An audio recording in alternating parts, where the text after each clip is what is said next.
Ό,τι πιο γελίο έχουμε ακούσει ως σήμερα είναι το αφήγημα της Ευρώπης ότι η Ρωσία θα επιτεθεί στην Ευρώπη.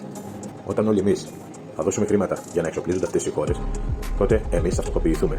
Εμείς δεν παράγουμε τίποτε. Εμείς απλά θα αγοράζουμε. Τα χρήματα λοιπόν θα πηγαίνουν σε αυτούς. Το πιο τρελό αφήγημα πάνω στο οποίο στηρίζεται όλο αυτό είναι ότι η Ρωσία θα επιτεθεί στην Ευρώπη. Εδώ και 1000 χρόνια που γνωρίζουμε τη Ρωσία, δεν έχει επιτεθεί πουθενά στην Ευρώπη η Ρωσία. Αντιθέτως, χώρες ευρωπαϊκές έχουν επιτεθεί στη Ρωσία. Το αξιοπερίεργο είναι όμως ότι η Γερμανία, εκτός τα 100 δις που έχει πλέον διαθέσει βάσει νόμου για να φτιάξει την πολεμική της βιομηχανία, τώρα ενισχύει με ακόμη περισσότερα χρήματα. Άρα και γιατί, τι θέλει να πετύχει η Γερμανία. Και ξέρουμε ποια είναι η Γερμανία και τι έχει κάνει στο παρελθόν. Επομένως, όλο αυτό το αφήγημα ότι η Ρωσία θα επιτεθεί στην Ευρώπη, κάπου αλλού έχει την άκρη του.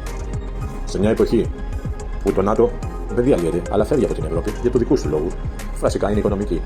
Δεν θα σας πληρώνουμε εμείς την ασφάλειά σας, αυτό λέει ο Τραμπούκος.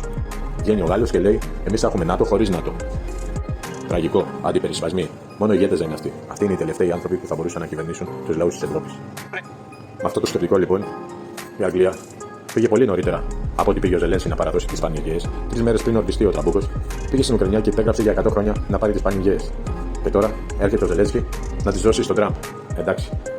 Υπάρχει ένας παραλογισμός σε όλο αυτό το παιχνίδι και θα παραμείνει ο πιο ισχυρός του παιχνιδιού. Προσπαθούν λοιπόν αυτοί οι ηγέτες να μας πείσουν ότι υπάρχει πρόβλημα στην Ευρώπη.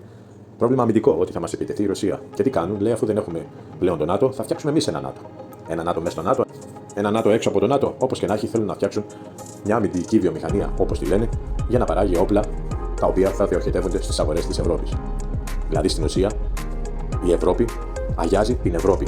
Και η Ευρώπη, μην γελιόμαστε, είναι η Αγγλία, είναι η Γερμανία, είναι και η Γαλλία. Και γι' αυτό και φωνάζουν και τον Τούρκο. Τον Τούρκο το θέλουν στην Ευρώπη, διότι έχει αμυντική βιομηχανία, αν δεν το καταλάβατε. Και τι κάνει ο Τούρκος, εκεί πάνω του πατάει και του λέει: Μεγαλέ, αφού δεν έχει στρατό, έχω εγώ. Μπορώ να σας διαφυλάξω τα σύνορά σας, να στείλω στρατό στην Ευρώπη, να γίνω εγώ το ΝΑΤΟ της Ευρώπης. Και παράλληλα να στείλω στρατό και στην Ουκρανία. Καταλαβαίνετε σε τι παιχνίδια μπαίνουμε αυτή τη στιγμή.